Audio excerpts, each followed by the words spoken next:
Chapter 1. I Am Your Mother. Diamond Island. Lin Shu was in a car accident. A large truck ran a red light and collided with her sedan, causing it to overturn. Steel pipes from the truck fell off, piercing through her body. Before the pain could even spread throughout her body, she lost consciousness. Numerous images flooded her mind, and Lin Shu realized that she was in a novel world. Both her sons were villains in the story, and her daughter was a Lichterlock lady, plausible supporting character. After she and her husband died, the 3 children were left to fend for themselves. With no one to guide them, the sons grew more twisted. One became a pervert who liked to imprison the novel's female protagonist and play darkroom games. And the other was a villain who would nonchalantly draw blood from substitutes, harvesting their kidneys for the female protagonist, his Moonlight.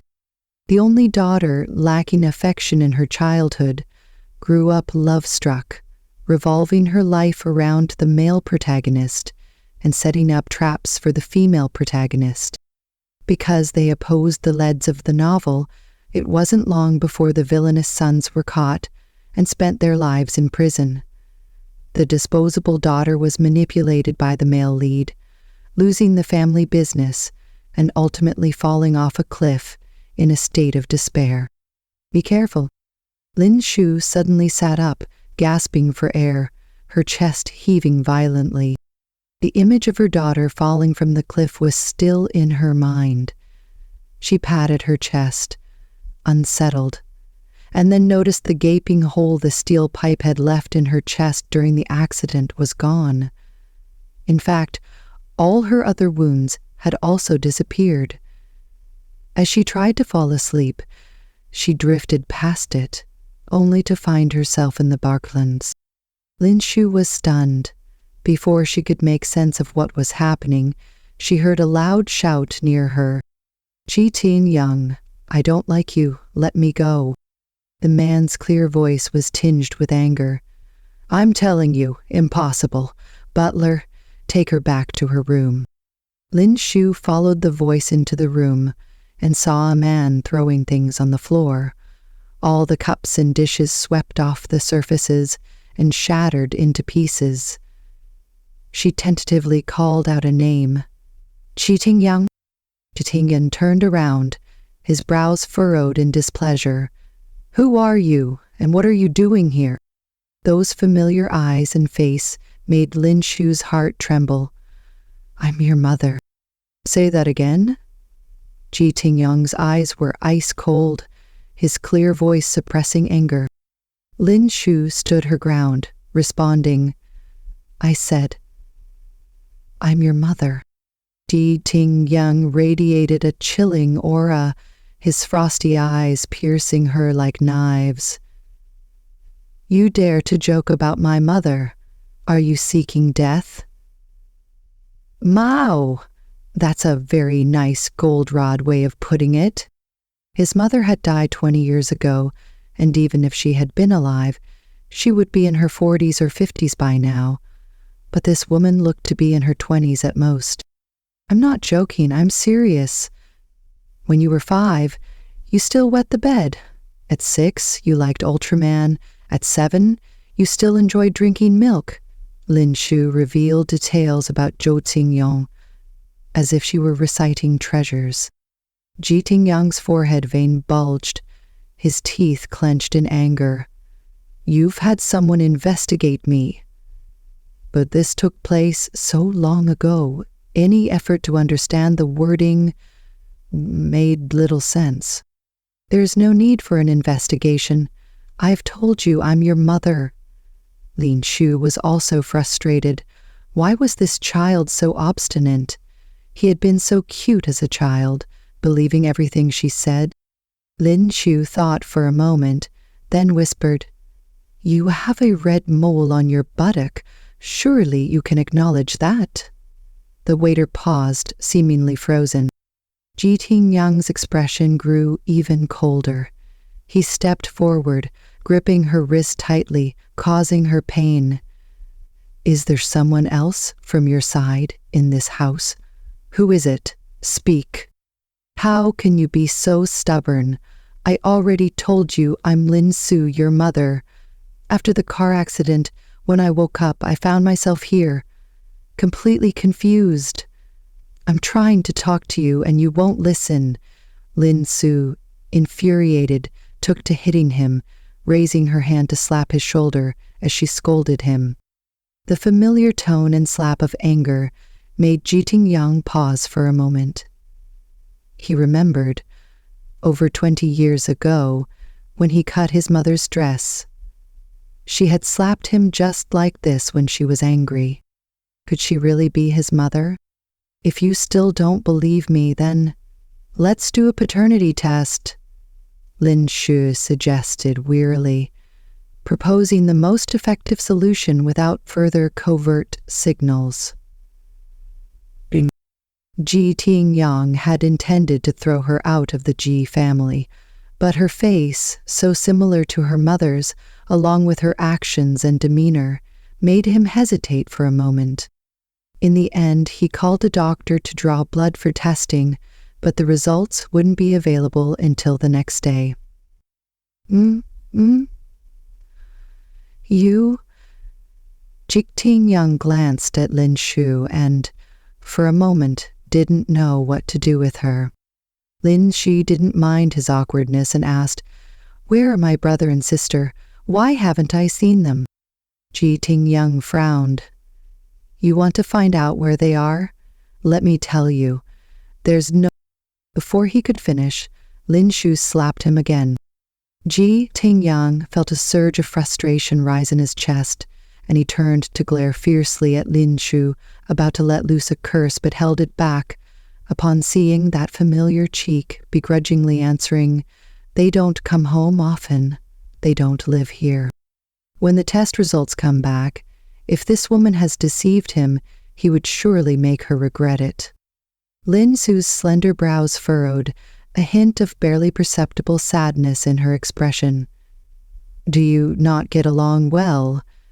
After ordering him to come and stay with her all night. Otherwise, why wouldn't the siblings live together? Ji-Ting-Yang paused, then fell silent. Lin Shu wanted to ask more about them, but seeing Ji-Ting-Yang's unhappy face, she swallowed her doubts. Forget it. She'd ask another time. "Is my old room still available? Where will I sleep tonight?" Lin Shu looked around. The house hadn't changed much, most of it still the way it used to be. "Sleep in the guest room," Ji-Ting-Yang said coldly. Lin Shu's lips parted, about to speak, but then she met his uncompromising gaze. All right. Ji-Ting-Yang was still wary of her, and it made sense to not allow her to stay in the master bedroom. Lin Shu had received an overload of information today, leaving her head spinning. She told Ji-Ting-Yang good night, went upstairs, chose a guest room she knew, and went to rest. She slept soundly through the night. Lin Shu woke up the next morning to the strange yet familiar surroundings of the house and realized she had truly been reborn. It took her a while to catch her breath and slowly accept this fact. As she opened the door to get something to eat, she saw Ji-Ting-Yang standing in front of her. Well, he held an A4 paper in his hand, staring at its contents with an expression of disbelief written all over his pupils. Lin Shu's thoughts raced as she looked at the paper. Are the paternity results out? Ji-Ting-Yang looked up, his expression complex as he responded. Being him like this, there was no need to ask what the results were. As Lin Su contemplated whether to offer him a long-awaited mother-son hug, the room at the end of the hallway erupted with the sound of objects being smashed. Lin Su turned to help his father off. The nanny rushed out of the room, startled to see Ji-Ting-Yang in the hallway, and hesitantly approached to say, "Young master, Lady Wen has thrown out all the breakfast."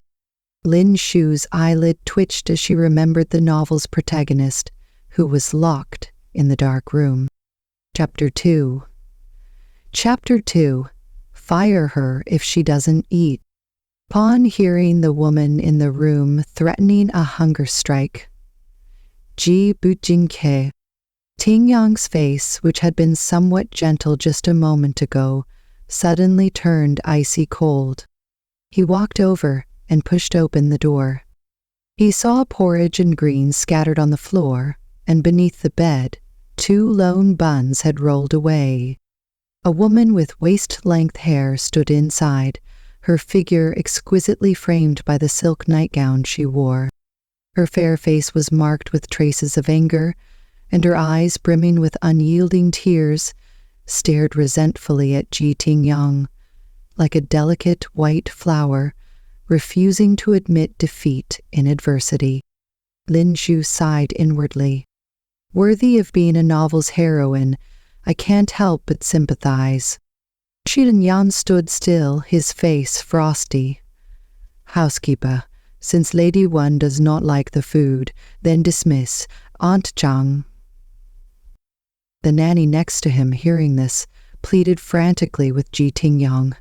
President Ji, please don't dismiss me. I have 2 elderly to take care of at home and 2 children to put through school. If you dismiss me, my whole family won't be able to make ends meet. Although the Ji family was difficult to serve, the compensation was high, enough to sustain a family. But if she were to be dismissed, it would be hard to find another job that pays so well.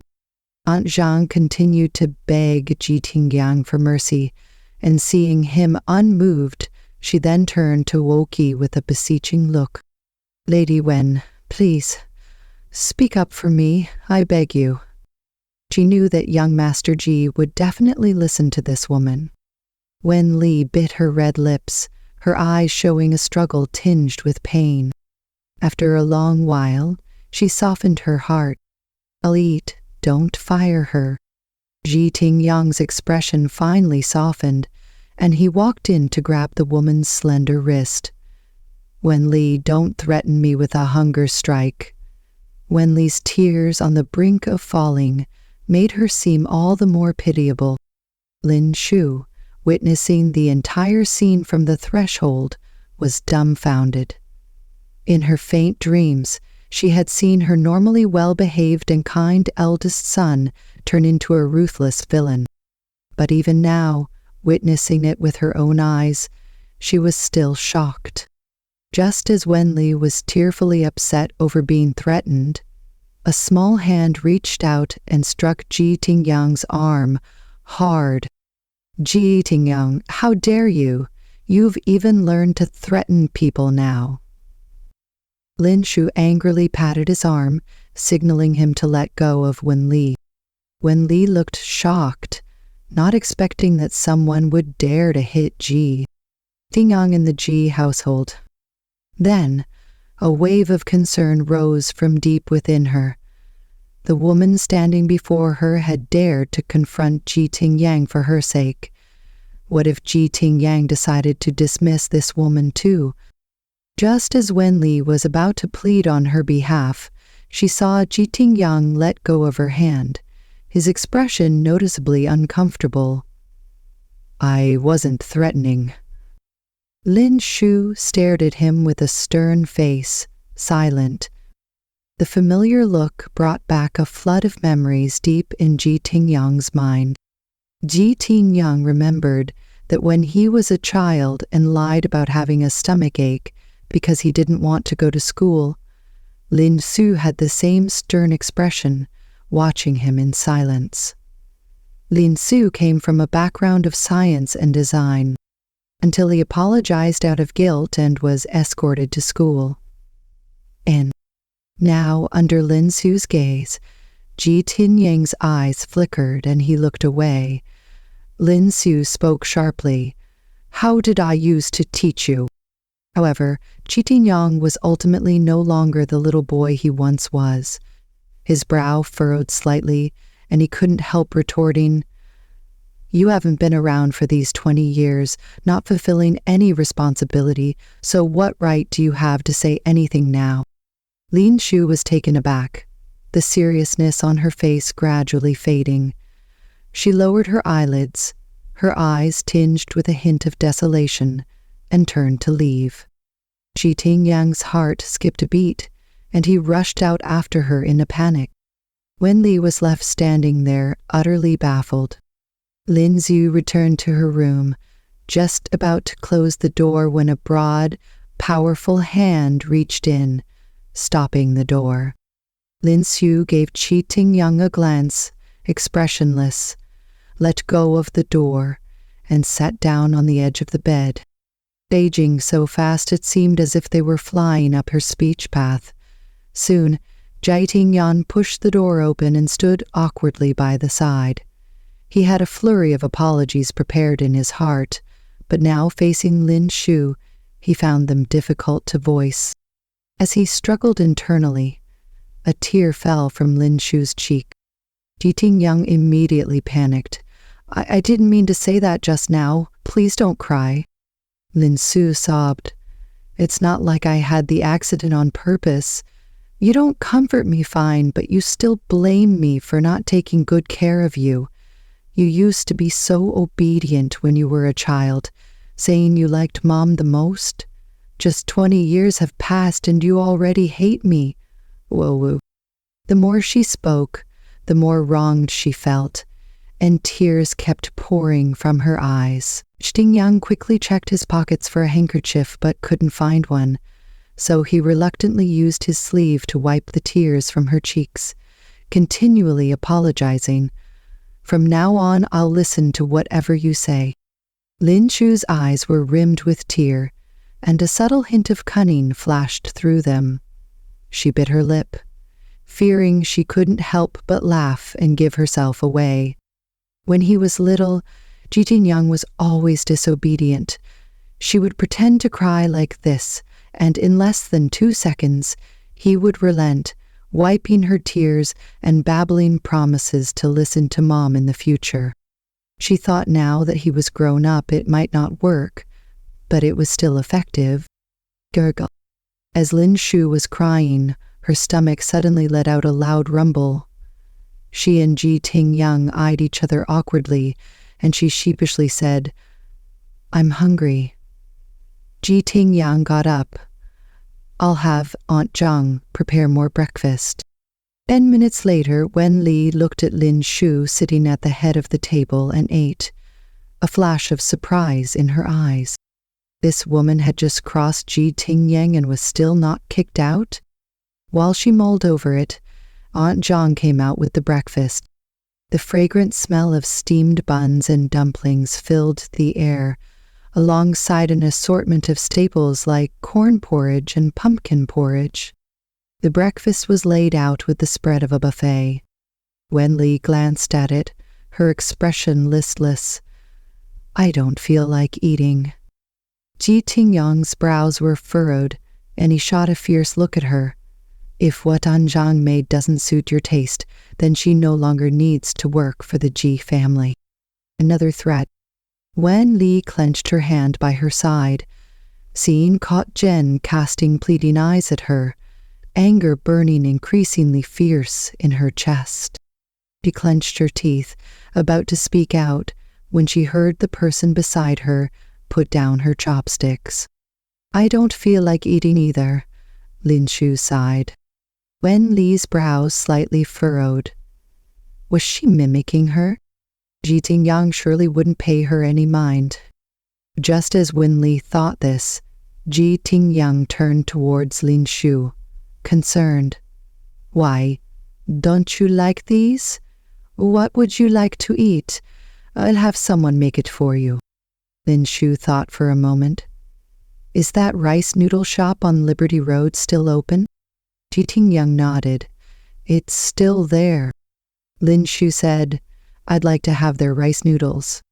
Ji Tingyang immediately sent the butler to buy them and also asked her about lunch and dinner preferences, ordering them to be made as well. Lin Shu made several requests, and Ji Tingyang agreed to all. Wen Li looked at the kind-faced Ji Ting-yang in shock. In her memory, Ji Ting-yang was always cold-faced, arrogant, and spoke only in threats and commands. She had never seen him treat anyone so obligingly. Who exactly was this woman? Chapter 3. I Will Always Love You. Lin Shu's previous bedroom was still kept intact, and after eating breakfast, she moved back into it. The bedroom seemed like it was cleaned often. Not having been lived in for 20 years, the furniture was still spotless. She walked in, looking around, and noticed that everything inside was still as it had been, except the family portrait on the wall had become yellowed with age and lost its original clarity. Lin Shu approached the desk, where a wedding photo was placed. In the photo, she was leaning against a handsome man, her smile blooming like a flower, while the man's lips were slightly raised as he sweetly gazed down at her with a tender and sticky look. The birds were whispering to each other. She reached out and gently touched the man in the photo, a pained expression appearing in her clear eyes as tears slid down.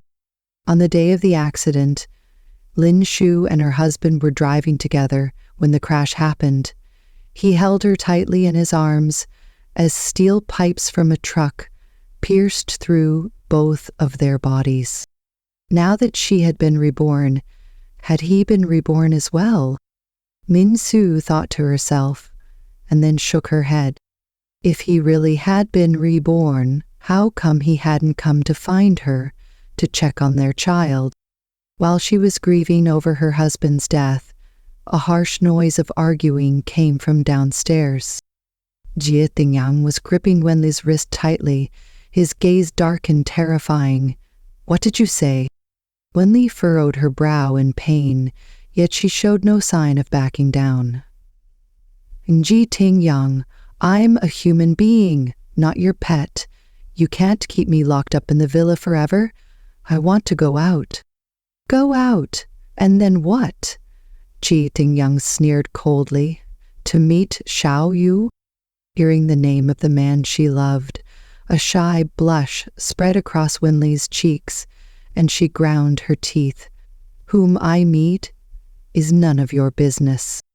Ji Tingyang, seeing her like this, felt a chill spread over him even more icily. Unless I die, you won't ever dream of leaving here in this lifetime. Wen Li's face turned deathly pale, her red lips parting slightly, just as she was about to speak. A cry of surprise sounded not far away. Ji Tingyang. As Lin Shu came downstairs, she heard her eldest son's declaration of restricting personal freedom and felt darkness cloud her vision. She hurried over, twisted Ji Tingyang's arm, and pulled him aside. Who taught you to speak like that? To lock someone up? Aren't you afraid of the police arresting you? Ji Tingyang wanted to lose his temper from the pain, but the person in front of him was his mother, so he could only hold back his anger and rubbed his arm. O Jing Jiao Shen Song, Tin Rei Ni Rai Po, Na Ni Ji Seng Pao Zhou Tu Buyo, Po Piching Yao Tizio Heno. Who would call the police? Lin Se said, When me? Ji Tingyang, she wouldn't dare. Wen Li's parents worked in his company, and she wouldn't risk offending him and having her parents be unable to find work in the country. Lin Shu felt frantic inside. Zosen nice I fund here. What wouldn't Wen Li dare to do? Your ultimate fate was still to end up in jail. Lin Shu wished he could do what she did when Ji Tingyang was a child and made a mistake. Pick him up and spank him. But with his height now at 1.85 meters, even taller than herself, she had to give up that impulse. She decided to try a different approach, to appeal to his emotions. Do you really like her that much? Ji Ting-young paused, then nodded slightly. Lin Shu asked him, "Were your father and I not very much in love?" Ji Ting-young reflected for a moment and continued nodding. Lin Shu, "That's right. That's because your dad would respect me and support every decision I make, which is why I like him. Of course, part of the reason is that he is both handsome and wealthy, seemingly cold on the outside, but every time I tease him, his ears would secretly turn red." He unexpectedly had to endure a round of his parents' public display of affection. Ahem. Anyway. Seeing the speechless look in her son's eyes, Lin Shu quickly steered the conversation back on track. "What I mean is, if your dad was like you, cooping me up in a room all day, I would never have liked him. So, if you want Wen Li to like you, you should let her out even more, because nobody likes a big villain who locks them up, you know." Ji Ting-young pursed his lips. His thoughts in his mind kept pulling and struggling. A little black figure said that he should lock Wen Li up. This way she would always belong to him. Another little white figure said that his mother was right. Love must learn to respect each other. The black figure contested. What mother? She wasn't there when he was bullied, wasn't there when he struggled alone to raise his 2 younger brothers and sister, and now she suddenly shows up to educate him about what love is? Suddenly, Emily turned to the TV. A hand gently ruffled his head. The gesture was so tender it even stirred the still waters at the bottom of his heart. Ling Shu tiptoed, her body swaying gently as she caressed his head. "But Ah Ting-yang is so powerful. No matter what others think, I will always love you." A sourness welled up in Ji Ting-yang's heart. He swallowed hard, took Lin Shu's hand from his head, and held it tightly in his. In the time not long after his parents died, Ji Ting-young would feel a sour envy when he saw children celebrating their birthdays with their parents, kissing their cheeks and saying they loved them. But as time passed, and he grew older, he had become numb to such scenes. However, today, hearing Lin Shu say this, he found that numbness beginning to ease. Waver. The little black figure in his mind also dissipated. Wen Li watched Ji Ting-young and Lin Shu from a distance. Even though she couldn't hear what they were saying, she knew from their occasional glances that they were talking about her. That woman seemed to be trying to persuade Ji Ting-young to let her out. Wen Li stood there uneasily, her hand at her side clenched into a fist. She knew that Ji Ting-young was a pervert. No matter what anyone said, he would never let her go. Suddenly, she saw the woman touch Ji Ting-yang's head and hum to her. Astonishment. Not only did he not get angry, he also tightly held the woman's hand with a tenderness she had never seen before. Wen Li was stunned for a long while, and before she could snap out of it, Ji Ting-young walked over and said something that completely shocked her. "Butler, from now on, don't obstruct Ms. Wen wherever she wants to go." Wen Li couldn't believe her ears. Are you really willing to let me leave?" Ji Ting-yang's expression was as cold and ruthless as ever, as if the tenderness she had just glimpsed was her misperception. "Leave? Don't even think about it. I'm just letting you step outside, but if you aren't back by 10 p.m., I can't guarantee what might happen to your parents." 20 minutes later, Un Li's face turned pale, and although she was still unwilling at heart, at least she could now go outside. She bit her lip, nodding reluctantly. Lin Shu, listening to the glaring threats in Ji Ting-yang's words, felt overwhelmed, sensing the daunting task of educating her child resting on her shoulders. But fortunately, there was now a good start, and the rest could be taught slowly. When Li, with secretly delighted lips curving up, looked up at Lin Shu walking beside Ji Tingyang, her confusion deepened. No one had ever been able to successfully dissuade Ji Tingyang. Perhaps that woman could become a breakthrough.